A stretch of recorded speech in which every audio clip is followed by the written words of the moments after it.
Hello, this is Phoenix 198720, and I'm doing my review and my view on Legend of Zelda Tears of the Kingdom.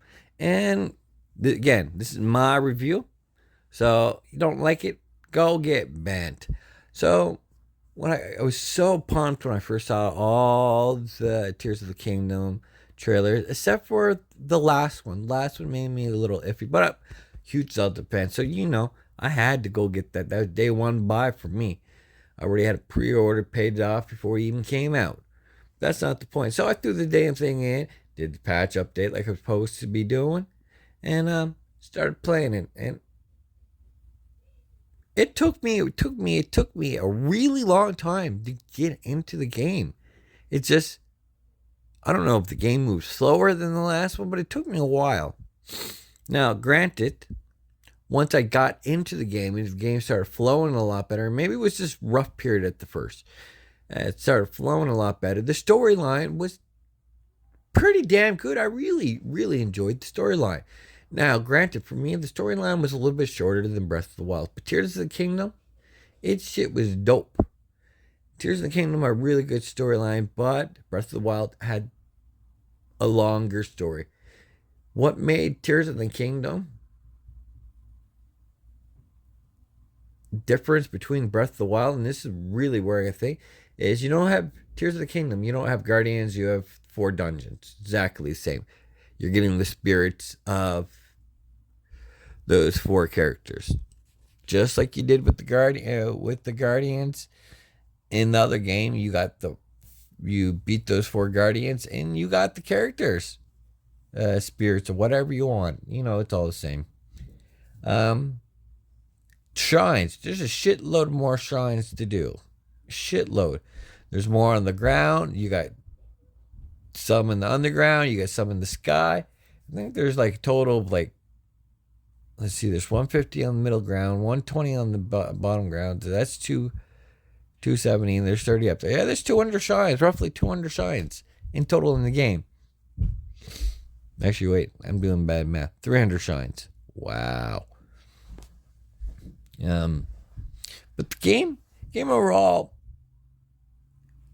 was damn good. Was damn good.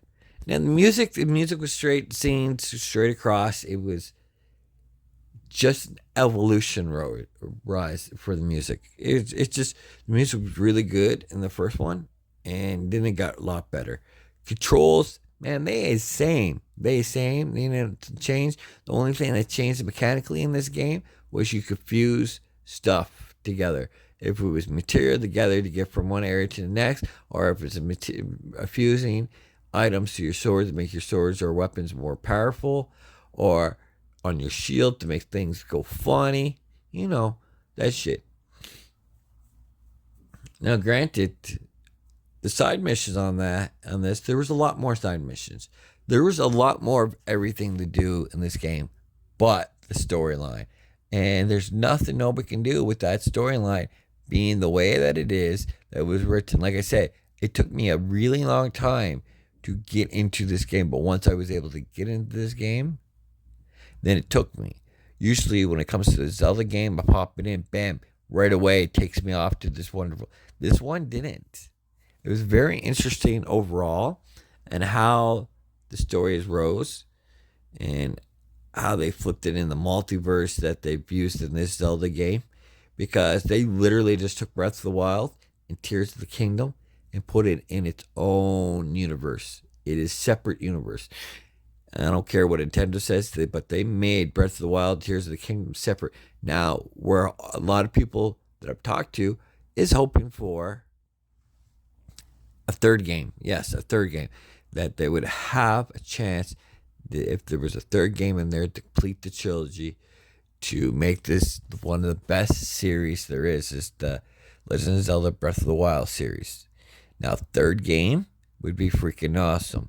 Now, if they want to continue a whole storyline within this game, or within this universe, give me a game 3, give me a game 4, give me a game 5, all in this same universe, it'd be freaking awesome. But they may go back to standalone games, but I'm really hoping that there's a third one that comes out, because you had Ganon in the first game, Ganondorf in the second game, But what happens if there's a third game? This third guy just puppeting all this stuff, and finally shows up. What happens if they take Demise and make him the puppet master for this whole game? That would be something crazy and a unique twist. But let's just cross our fingers and hope we get a new Zelda game soon, or a third one in the Breath of the Wild series. Either or, I'm down for it. You know what I mean? This game overall, I'm gonna give it a 7.5 out of 10. But again, this is my review, and I don't care what y'all say, but drop those comments down below. You know what I mean? I'd like to see your answers and what your thoughts are of the game. So until later, peace out, fuckers.